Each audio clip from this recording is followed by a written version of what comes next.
Chapitre 9. Jésus monta dans une barque, traversa la mer et se rendit dans sa ville. On lui amena un paralytique couché sur un lit.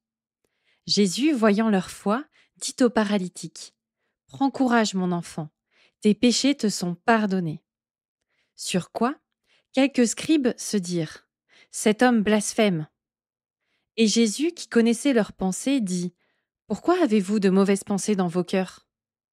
Qu'est-ce qui est plus facile de dire : tes péchés te sont pardonnés, ou de dire : lève-toi et marche ? Or, afin que vous sachiez que le Fils de l'homme a sur la terre le pouvoir de pardonner les péchés, lève-toi, dit-il au paralytique, prends ton lit et retourne chez toi. Il se leva et s'en alla chez lui. À cette vue, les foules, saisies de crainte, glorifièrent Dieu qui a donné aux hommes un tel pouvoir. En passant plus loin, Jésus vit un homme appelé Matthieu assis au bureau des péages. Il lui dit : « Suis-moi. » Matthieu se leva et le suivit. Jésus était à table dans la maison. Or, beaucoup de péagers et de pêcheurs avaient pris place avec lui et avec ses disciples.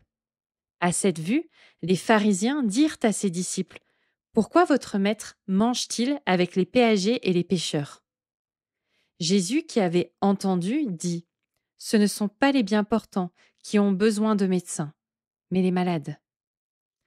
Allez apprendre ce que signifie : je veux la miséricorde et non le sacrifice, car je ne suis pas venu appeler des justes, mais des pécheurs. » Alors les disciples de Jean vinrent auprès de Jésus et dirent : « Pourquoi nous et les pharisiens jeûnons-nous, tandis que tes disciples ne jeûnent pas ? » Jésus leur répondit : « Les amis de l'époux peuvent-ils mener deuil tant que l'époux est avec eux ?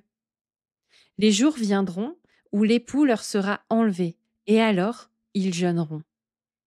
Personne ne met une pièce de drap neuf à un vieux vêtement, car le morceau tire sur le vêtement et il en résulte une déchirure pire.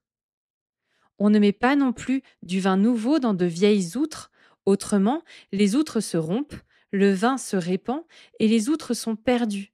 Mais on met le vin nouveau dans des outres neuves et l'ensemble se conserve. »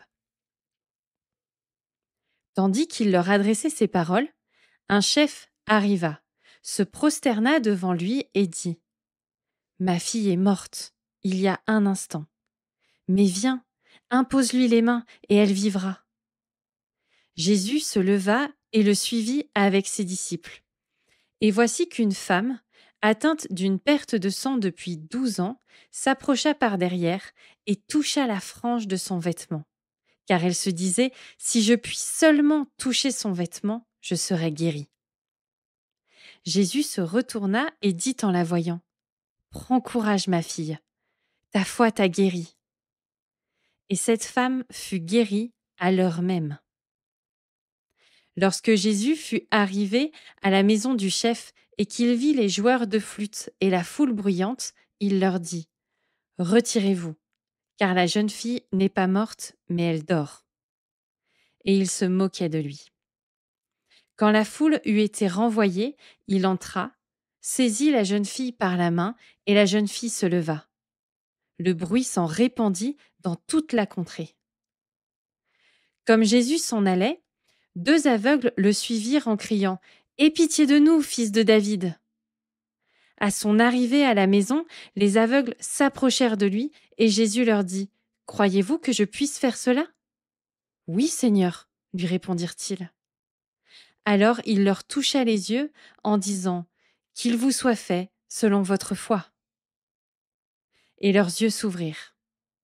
Jésus leur fit cette recommandation sévère : « Prenez garde que personne ne le sache. » Mais à peine sortis, ils répandirent sa renommée dans le pays entier. Comme il s'en allait, on lui amena un démoniaque muet. Le démon chassé, le muet parla.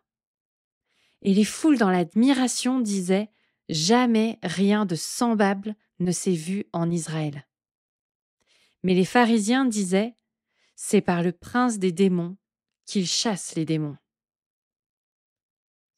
Jésus parcourait toutes les villes et les villages, il enseignait dans leurs synagogues, prêchait l'évangile du royaume et guérissait toute maladie et toute infirmité.